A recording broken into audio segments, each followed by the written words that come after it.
télévision Futur Média mbokk yi 7h30 jot na bisimila ci xibaaru timis yi la ca gën a fës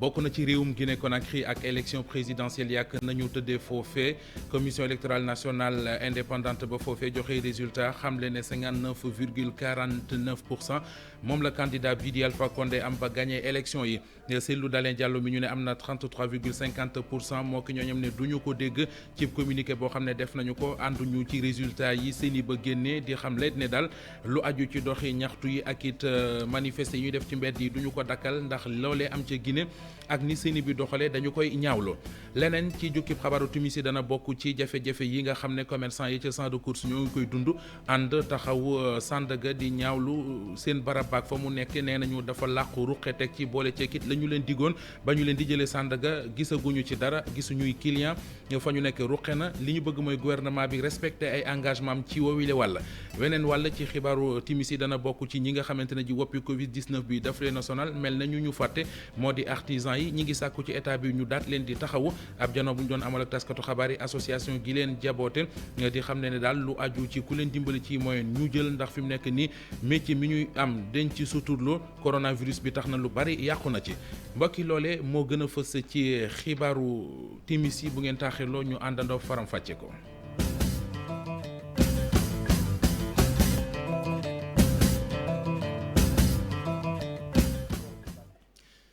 Guinée Conakry ak élection présidentielle yi ñu fa doon amal keroog dimanche ak fa résultat yi mujj léegi xam nañu ko commission électorale nationale indépendante ba fa di CENI ba xam le ne tey jiine kii di Alpha Condé moo gagné élection yi téeméer boo jël juróom fukk yàq juróom-ñeent feggas lëf di 59,49 moom la ñu wooteel Cellou Dalein Diallo mi ngi am 33,50% teewlu kàddu yi kenn ci kilifa yu CENI ba ca Guinée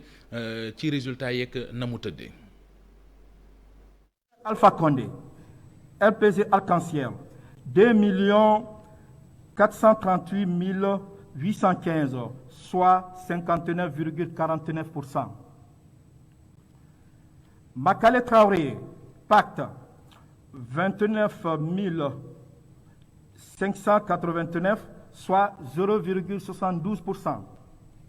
Makale Camara FAN 29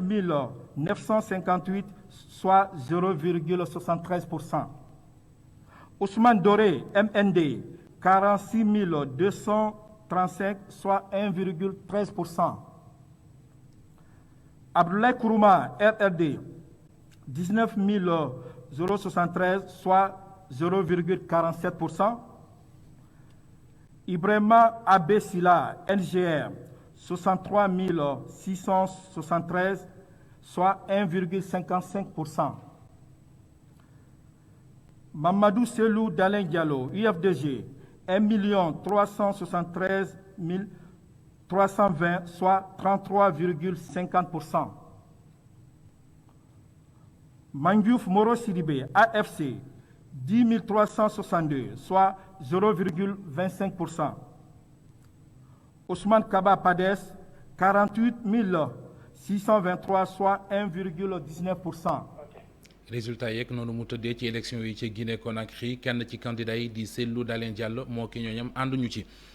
ci dogal bi nga xamante ne ji CENI ba joxe na ko Cellou Dalein Diallo ak ñi mu àndal ci communiqué boo xam ne kon siiwal nañu ko parti bi di Union des forces démocratiques de Guinée di xam leen ne résultats yi ñoom duñu ko nangu te it manifester yi nga xamante ne ji ñoo ngi koy def di ay yëngoo ki yëngal ngir wane seenu naqar ci mbedd yi duñu ko dakkal danañu ko wéyal ndax li nga xamante ne ji moom la commission bi wax ne noonu la élection yi tëddee ñoom ànduñu ci leneen ci jukkib xabaaru timis yi bokk na ci commerçant yi nga xam ne ñoom la ñu jëlee Sandaga yóbbu leen ca champ de course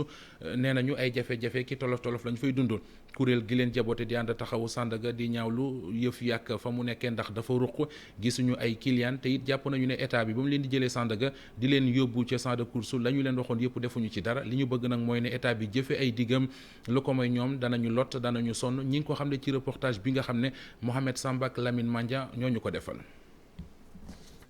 nekk xar kanam goo xamante ni si daanaka wuute na li ñuy gis ci ab marché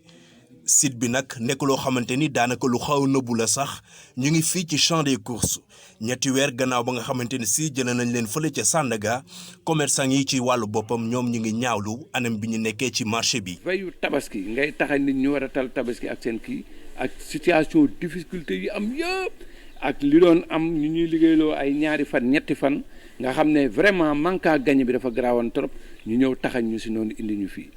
amul mesure d'accompagnement y a rien te ñëpp xam nañ ne Sandaga ak fii c'est pas pareil impact bi muy am ñu ngi koy ressentir fii moom suñu ngor mooñ fi bàyyi. gannaaw ba nga xamante ni si xamal nañu jafe-jafe yi nga xamante ni ci lay dund bés bu nekk kii yore kàddu ànd taxawu Sandaga ci wàllu boppam moom mu ngi ñaan nguur gi rek ci mu sàmmoo ak ay digleem. ñuy quitté ak le ministre autorité daf na woon dina jël ay engagement écrit yoo xam ne maanaam fii ak ñaari at dañuy delluwaat Sandaga kon le 2 août 2020 lañ fa yow kon au plus tard le 2 août 2022 war nañu fekkaat Sandaga mais aussi dafa amoon maquette boo xam ne dañ si liggéeyoon ak l'ancien ministre du commerce. mooy maquette bi nga xam ne dafa amoon cantine boobu moom lañ continuer di exiger. gannaaw ba nga xamante ni si indi nañ leen fii ci champ des courses commerçant yi ci seen wàllu bopp di xam leen ni nag anam bi nga xamante ni moom la ñu tabaxee site de recasement bi daanaka àndul ak seen liggéey ba tax na rek li ñuy xaar moo di nguur gi gën leen dooleel bu baax. déplacement Sandaga bi ñëw fii rek am na booy yoo xamante ni nit ñee ngi laam-laame ni jël nañ yoonu suuf si wala jël nañ yoonu ndox bi am na koo xam ne dafa jënd magasin am yàggul dara ambulant ba jënd ko nekk ci. nit ñi ñëw toj ko comme ça léegi fu mu toll nii dem na delloo si waat nañ ko te li mu wax mooy ni bu amaatee yoon day demaat. ñu ngi leen jëlee woon fële ca marché Sandaga ñaari fan ci weeru août bi ñu weesu boobee ba tey ñoom commerçant yi ci wàllu boppam nag di xamle ni rek bëgg nañ am site de recasement bu jaar yoon ñenn ñi nga xamante ni sax daanaka mënatuñoo toog fii ci site de recasement bi fekk nañ leen ñu jël seeni bagage sax ba nekk ci yoonu dem. diwaan bii di Saly Escale fanweeri village ya fa nekk am na ci fukk ak juróom-ñett yoo xamante ne ji seeni borom jug nañu taxaw xamle ne ànduñu daal ci lenn li nga xam ne kilifa yi yenn ci chef de village bëgg nañu ko def mu di xaaj diwaan ba ñaar ci daje bu ñu seqoon ak taskatu xibaar yi ci la ñu xamle ne amul wenn këyit woo xam ne signé nañu ko ngir wane ne ànd nañu ci jamono ji ci seen gis-gis li leen war a yitteel mooy nu ñu fexe ba yoon ya fa nekk ñu def ca goudron waaye it lu aju ci lu leen dimbali ci am ndox ak courant lu gën a ñoŋal dundinu askan wi ñu taxaw ci lii mooy seen bëgg-bëgg waaye du di seetaan ñuy xaaj ci diwaan yooyee Omar Ndiaye Boubacar Fall bopp fukk ak juróom-ñetti borom dëkk yooyu daje woon nag ci Saly Escale doon dànkaafu ñenn kilifa yi nga xam ne dañoo jóg ngir amal ab découpage maanaam xaaj commune ba ay pàcc-pàcc lu nu mel nag ñu ne ñoom yëguñu tinuñu te bu leen ci kenn boole. dañ dajaloo woon comme quoi que ni dañ bëgg découpage ci commune bi léegi nag ñoom dañoo toog dégg ko te ñu dégg na seen signature dem na léegi nag ñoom ñuy sama ginnaaw mooy les 18 villages yi nga xamante ni wax nañ ne ñoom signé nañ pacte boobu te ñoom bokkuñ yëguñu 30 villages de au total 18 yi ñoo nekk ginnaaw dex gi 18 yi ñoo fi teew ñoo ne kenn ku ne nee na moom yëgu ko te signé wul yamoon ba xos naan waaw Maxama Bamba Fass yëguñu ko ils n'ont pas signé aussi ànduñ ci tamit tey ànduñu ci suba jaral na leen dem ba justice pour diffamation parce que dañ leen wax looloo xam ne defuñu ko bind loolee loo xam ne ni binduñu ko. daje moom nag njàmmaas nañ ci jafe-jafe yoon yi nga xam ne dañ koy dund rawatina mbirum courant ak ndox ci commune bu Saly Escale. yoon bi surtout Koungheul dem ba Maxama Saly Yamon yooyu boo ko amoon daanaka da ngay désenclaver commune bi yëpp parce que koo léegi pare na léegi Saly Kër Mandoumbe Saly Yamon Saly Maxama fu nit bëgg a dem jéem ñu defaraatal yoon yi ba accès bi gën a yomb loolu kese mooy suñu problème. fukki ak juróom-ñetti borom dëkk yooyu bokk ci commune bu Saly Escale féete nag ca wàlla dex li ñuy sàkk ci nguur gi mu bàyyi xel boobule gox nga xam ne bëri na lool lu mu tuumuranke rawatina yoon courant ak ndox. waasul ma nga ca diwaanu Ndar foofee village la boo xamante ne ji nee nañu ñaari junni doomi aadama lu mu gàtt-gàtt ñoo fay yeewoo baykat ya fa nag jamono ji ñoo ngi ci jaaxle la ko waral bokk na ci nawet bu gàll góose waaye it ñi nga xam ne ñoo yëngu ci mbayum ceeb foofee nee nañu daanaka ñetti weer a ngi lu aju ci seen tool yi mënuñu faa dem ndax ndox mi moo ko nangu yeneen ya ca toppit lu toll ci junni ak juróomi téeméeri hectares yoo xam ne kon liggéey nañu ko lu ci ëpp ñu ne moo nga ca biir ndox ma baa bokk kaña ya ñoom ñoo ko nangu jamono ji ba tax ñu bëgg ci waa SAED ñu sàkk taxawal leen ci dimbali leen ci waaye lu ci mel ni waa DPV ndax ku leen wàllu ñu jël ne jamono ji am nañu jaaxle lool Ousseynou Diop Habib Seck. moo di dañu jëlee ci benn campagne agricole boo xam ne dafa catastrophique échec kese la amul benn rendement ci kenn du loo xam ne la financé sama bor à 100% amu fi ba fii toll nii kenn amul point de sortie fii au niveau de Wassoul benn amu fi si boo demee si tool yi la nga gis ni 1500 hectares yoo xam ne Wassoul emblavé woon nañ ko 8 à 9% ci suuf soosu tey mu ngi des trempé dans les eaux de pluie mu ngi des ci biir te pendant tout l'hivernage mu ngi des ci biir tool yi mënul jënd boo demee di nga gis constat yi foofu au niveau du kii la ma waral lu yëpp mooy amuñu matériel au niveau du village de Wassoul dem ni plus de 2000 personnes ñu embrasé plus de 1500 hectares amuñu benn moissonneuse batteuse amuñu tracteur amuñu benn yooyu non c'est inacceptable tey ñoo ngi nekk ci mi-campagne de saison normale da ngay gis ne 40 à 50% ci li ñu biyoon tey jot na dem ci France ndax janax yi nga xam dañ ñëw sonal ñu bare fi loolu. la dogal janax yi nekk lu bare am na réunion bi ñu def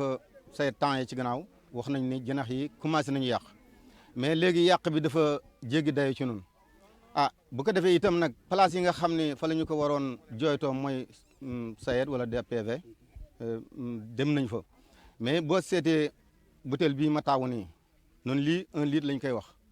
moom lañ ñu jox ni 1 litre et demi. leneen ci wàllu xibaar bokk na ci set setal goog ñi ngi ko jagleel école yi ci commune bu Fass Gueule Tapée Colobane mouvement ànd defar sunu gox ñoom ñoo am taxawaay boobee seen yéene moo di école yi nga xamante ne ña ngi ca diwaan ba ñu sete leen ba ñu set wecci rawatina ci jamono ji nga xamante ne ji ñoo ngi ci jamono yu woppi coronavirus kenn ku nekk di wooteeg ceet Cheikhno Ndiaye moo jiite mouvement bi am nay kàdduy leeral yu mu ci dénk Modou Fall. mbas mi moom ñëpp ñi nga xam ne ñoom ñoo yore mbiru mbas mi ñëpp li ñuy wax mooy première mesure de prévention mooy set hygiène donc lii dafa bokk ci lii prévoir lii aar nit ñi ci mbas bi dañu gis ni chaque fois dañuy remarquer ni école yi bu ñuy tijji dañuy fàtte nettoyage même bu ñuy nettoyer école yi surtout toilettes yi nit ñi dañ ko doon fàtte xale yi dañuy école dañuy tijji ñu am ay problème de toilette am ay problème de salubrité ci la ñu commencé depuis 2 ans veille ouverture des classes ñu dugg ci école yi nettoyer toilettes yi defaraat robinet yi nettoyer désherber nettoyer waxtaan ak directeur seet naka lañ leen mën a jàppee pour que école yi gën a set ba xale yi bés bu ouverture ñu nekk dans des conditions minimales de propreté pour mun a jàng. ASBEF association pour le bien-être familial kuréel la goo xamante ne ji lu jëmale dundinu njaboot gi kanam moo ko tax a jóg ñi nga xamante ne ji ñoom ñoo ko jiite nag boobee ba léegi daal kenn ku nekk yaa ngi def say pexe ngir jiite kuréel ga mu indi ab biccoog mbaaloog ay ñool-ñool ci biir ASBEF ñu ne ginnaaw assemblée générale bi nga xamante ne ji amaloon nañu ko ñaar fukki fan ak ñett ci weeru mars 2019 boobee ba léegi kuréel gi ci jafe-jafe la nekk ne kenn ku nekk yaa ngi seet noo fa jiite ak noo fa wanee sa bopp lu ne mel nag taxoon kon ñu doon amal am ndaje ci diwaanu Louga ngir seet nu ñu ko lijjantee Cheikhno Dieng bokk ci kilifa yi ASBEF yi yëkkati kàddoom di sàkku ci ñi ci war a wax ñu wax ci balay bay di gën a wéy mbuus Cheikhno Dieng ñu déglu ko ak Cheikhno Fall. directrice bi nga xam ne nii moom la ñu recruter en 2019 bi mu ñëwee dafa def lu ñuy wax redressement jaar ci yoon boo xam ne ni pour liggéey la moo tax ñu bëgg koo xeex li ñu ci gën a metti nag mooy ñaar ñi nga xam ne ñoo waral jafe-jafe bi. ñoo ñu yóbbu yoon bi ñu yóbboo yoon nag ñu jaaxle lool ci ordonnance bi nga xam ne ni moom la juge bi génnee ndax ñaari nit suñu amee problème da ngay déglu kii déglu kee mais kenn rek ngay déglu. ASBEF aussi ñu xam ne structure privée la kon boog bu ñu bëggee dàq ña fa nekk ñëpp teg fa ka nga xam ne ni moom dañu woon bàyyi na kenn falu ko ñu ne dañ koy def administration provisoire kon boog ñuy ñaan autorité yi tàmbalee ci président de la république Macky Sall parce que ASBEF association sénégalaise pour le bien-être familial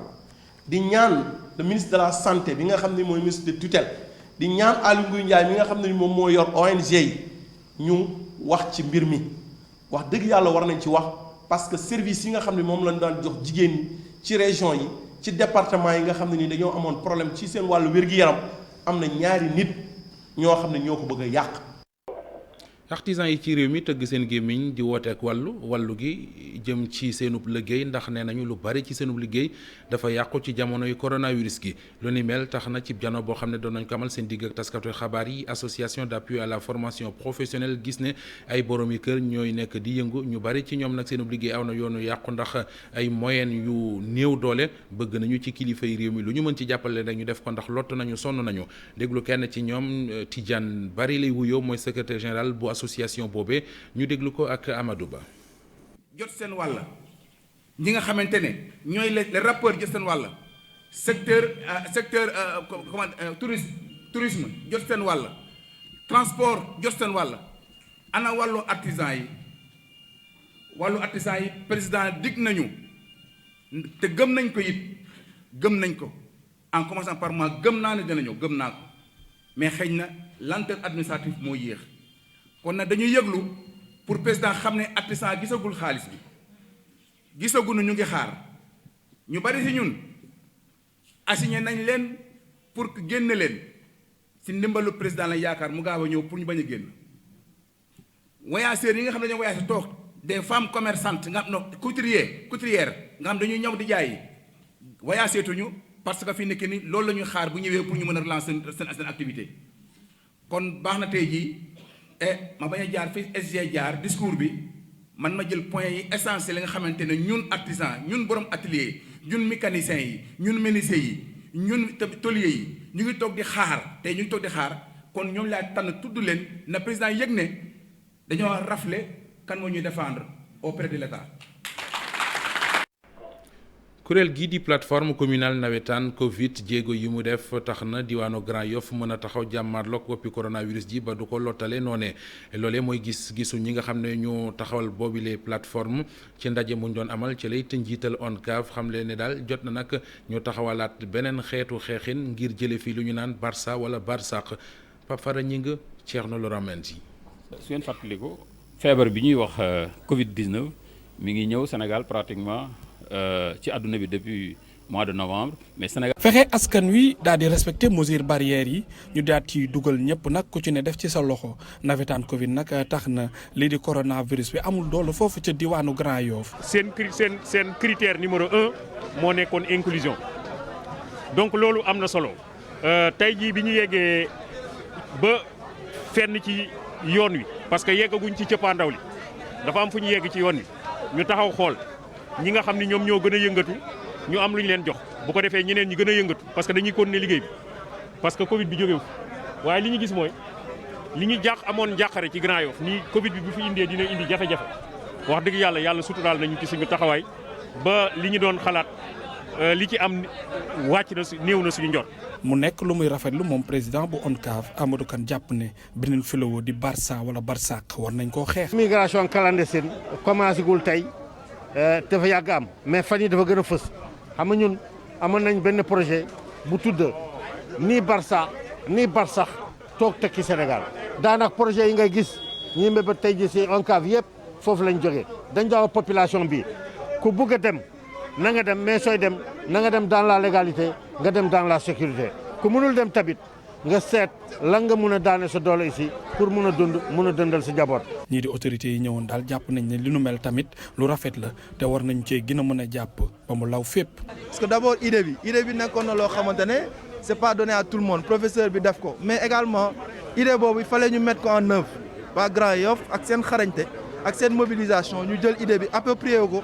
dem sur le terrain vraiment def liggéey bi war ba tey Grand Yoff quand même ci communes yi ñuy cité. ci wàllu xeex ci mbas mi foog naa ne bokk na ci. te bu ñu seetee ci résultat yi wax dëgg yàlla ñu ngi massawu mbokk yi nga xam ne yii corona laal na leen waaye nag par rapport ak liñ doon ragal ak ni mu mënoon grave fii ci Grand Yoff yàlla dimbali nañu ba loolu sori nañ ko lool te loolu gannaaw yàlla dara indiwu ko sinon engagement bi nga xam ni moom lañ gis nii. naam amal nañ cérémonie bi daal di récompenser nag ñi nga xam ne moom moo nekk foofu ca gox ba ci nawetaan Covid bi waaye jàpp nañ ne xeex bi dafay wëy lu ko waral mooy coronavirus mu ngi fi ba léegi.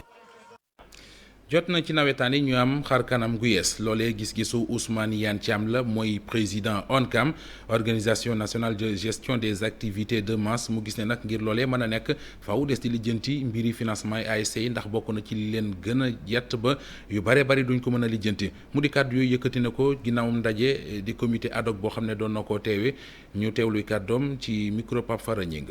mën a waxtaan ci li nga xam ne mooy offre yi ñu bëgg a defal ASC yi ci wàllum xaalis mooy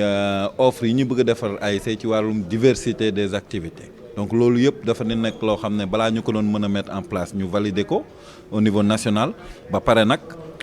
ñu dem vers une stratégie de massification dem waxtaan ak président ASC yi pour xamal leen que ne nawetaan bi ngeen bëgg a def mu nekk nawetaan bu sell mu nekk nawetaan boo xam ne dina am moins de coono ci wàllum xaalis ñëw leen ONCAM ngeen def ko si ngeen def ñu ñoo war a dem ci ASC yi waxtaan ak ñoom xamal leen ne ñun lii la ñu am lii la ñuy indi boo leen bëggee seen xale yi foo bu jekk ak bu jaar yoon boo xam ne amul benn lënc-lënc ñëw leen vers l'ONCAM. mbokk yi foofu la ñu taxaw ak yéen ci xibaaru timis yi amoon mbégte mu yaa doon leen ko jottali sant leen gërëm leen bu baax a baax gërëm it rédaction bi ne woon ci ginnaaw ak équipe technique bi yëpp mbokk yi yàlla ñu yàlla may fanaanum jàmm yàlla na yàlla doole jàmm jërë ngeen jëf.